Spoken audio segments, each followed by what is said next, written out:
अब तोहफा web series के पार्ट नंबर 2 की शुरुआत होती है। रात को विधि अपनी तड़प मिटाने के लिए मोंटू के कमरे में आती है, लेकिन इसके कमरे में आने से पहले ये अपनी दीदी के कमरे में आती है, ये देखने के लिए कि इसकी दीदी सो गई है या नहीं। उसके बाद जैसे ही अपनी दीदी के कमरे में आती है तो ये देखती है कि इसकी दीदी तो कमरे में है ही नहीं। अब जैसे ही ये मोंटू के कमरे में आती है तो दोस्तों ये देखती है कि इसकी दीदी तो पहले ही मोंटू के साथ अपना लेंटर तोड़वा रही है, और यहाँ पर आपको इन दोनों का एक लंबा वाला कार्यक्रम देखने को मिलता है, जिससे आपकी पैंट भी गीली हो सकती है। उसके बाद दोस्तों इन दोनों के इस सीन को देखकर अब विधि भी नीचे से गीली होने लगती है और बेडरूम में आकर ये भी उल्टे सीधे काम करना शुरू कर देती है। अब अगले दिन मोंटू का घर जाने का वक्त हो जाता है तो ये देखता है कि इसकी बाइक का पिछले पहिए का टायर पंक्चर हो जाता है और ये परेशान हो जाता है। उसके बाद रेनू का ससुर मोंटू से पूछता है कि मोंटू बेटा क्या हुआ, तो मोंटू बताता है कि चाचा जी पता नहीं, बाइक के पिछले टायर में पंक्चर हो गया है।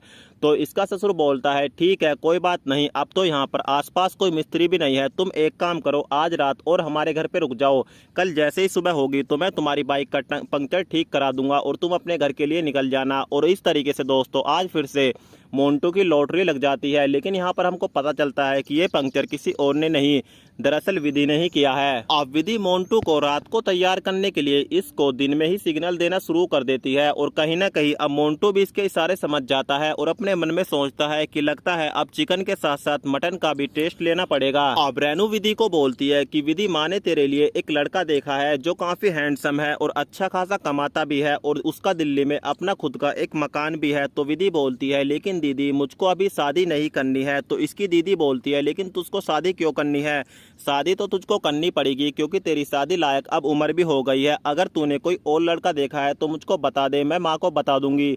तो विधि बोलती है कि दीदी ऐसी बात नहीं है, मुझको शादी के नाम से ही डर लगता है, स्पेशली सुहागरात से। अब रेनू बोलती है कि तू हनीमून की तो बात ही मत कर, वो तो नॉर्मल सी बात है, उस रात तो काफी मजा आता है। उसके बाद दोस्तों विधि अपनी दीदी के हनीमून की स्टोरी को जानने के लिए इसके अंदर आग लगने लगती है और ये अपनी दीदी को बोलती है कि दीदी हनीमून तो तुमने भी बनाया है, तुम्हें तो बहुत मजा आया होगा। उसके बाद रेनू इसको बताती है कि कुछ भी मजा नहीं आया, उस रात तेरे जीजाजी पीकर बेडरूम में आए थे और वो रात को बेडरूम में सो गए और रात कुछ भी नहीं हुआ, और अगले दिन भी अगर होता तो इससे पहले ही वो मुंबई चले गए। अब रेनू अपनी छोटी बहन को पाठ पढ़ाती है और इसको बोलती है कि शादी से पहले तुझको जितने मजे लेने हैं ले ले, क्योंकि शादी के बाद तेरे नसीब में सिर्फ एक आदमी होता है, वो तेरा खुद का पति होता है। उसके बाद वो तुझको मजा दे या ना दे इसकी कोई गारंटी नहीं होती, लेकिन उसके साथ ही तुझको सारी जिंदगी काटनी पड़ती है। अब विधि अपनी दीदी से पूछती है कि दीदी शादी से पहले क्या आपने भी किसी के साथ मजे लिए हैं। तो इसकी दीदी बोलती है कि धत तेरी की, मैं तो बस तुझको नसीहत दे रही थी, बाकी तेरी मर्जी है, तू मजे ले या ना ले। उसके बाद विधि बोलती है कि दीदी